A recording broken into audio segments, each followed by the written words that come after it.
On croit connaître les anges. On croit que les archanges ne sont que des messagers glorieux envoyés par Dieu pour guider les hommes. Mais derrière les récits simples des Écritures, il existe une vérité plus ancienne, plus profonde, une vérité effacée des livres saints et cachée dans les manuscrits interdits. Car les archanges ne sont pas seulement des envoyés, ils sont les gardiens des mystères du ciel. On l'appelle Michaël, qui est comme Dieu. Dans la tradition, il est le chef des armées célestes, l'ange guerrier qui a vaincu Lucifer dans la première rébellion. Mais peu savent que son épée flamboyante n'est qu'un symbole. La véritable arme de Michel est la clé des royaumes. Une clé invisible capable de fermer les portes du ciel aux esprits déchus, mais aussi d'ouvrir les passages secrets vers la demeure divine. Certains écrits apocryphes affirment qu'après la chute des Néphilim, c'est Michel lui-même qui scella leurs âmes dans les abîmes avec cette clé interdite. Et que chaque fois qu'il la brandit, les cieux tremblent, car une frontière s'ouvre.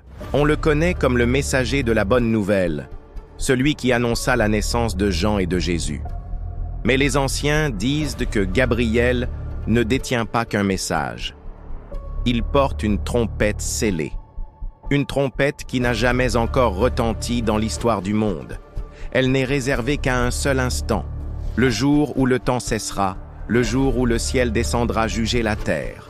Dans certains écrits juifs mystiques, on raconte que Gabriel, chaque nuit, lève la trompette vers sa bouche, mais qu'une main divine l'arrête.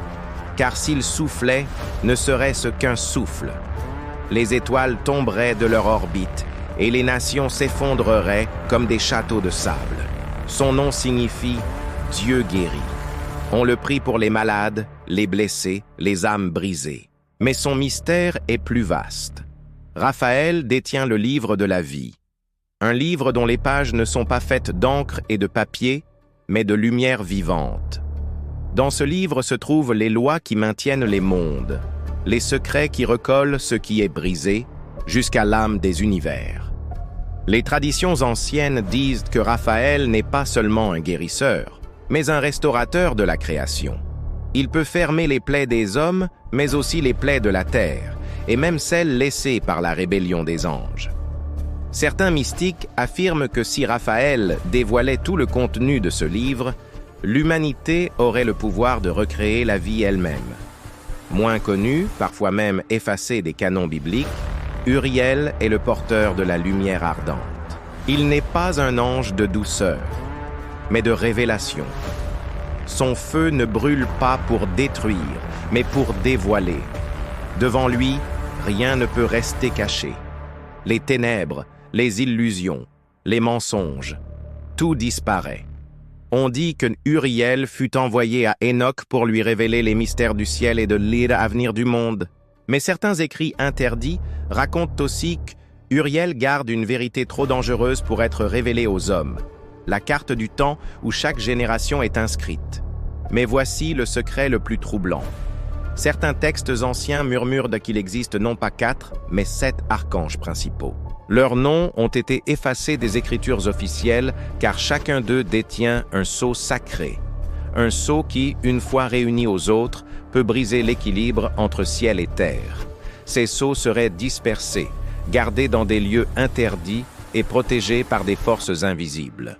Et celui qui oserait les réunir tiendrait entre ses mains le pouvoir d'ouvrir le dernier mystère, le livre scellé de Dieu. Les archanges ne sont donc pas seulement des anges glorieux. Ils sont les porteurs des secrets interdits, les gardiens des clés, des trompettes, des livres et des feux. Ils veillent, silencieux, aux frontières de l'univers, tenant dans leurs mains un savoir trop grand pour l'homme. Et peut-être qu'un jour, quand les temps seront accomplis, leurs mystères seront révélés. Mais jusqu'à ce jour, ce qui est caché doit rester voilé.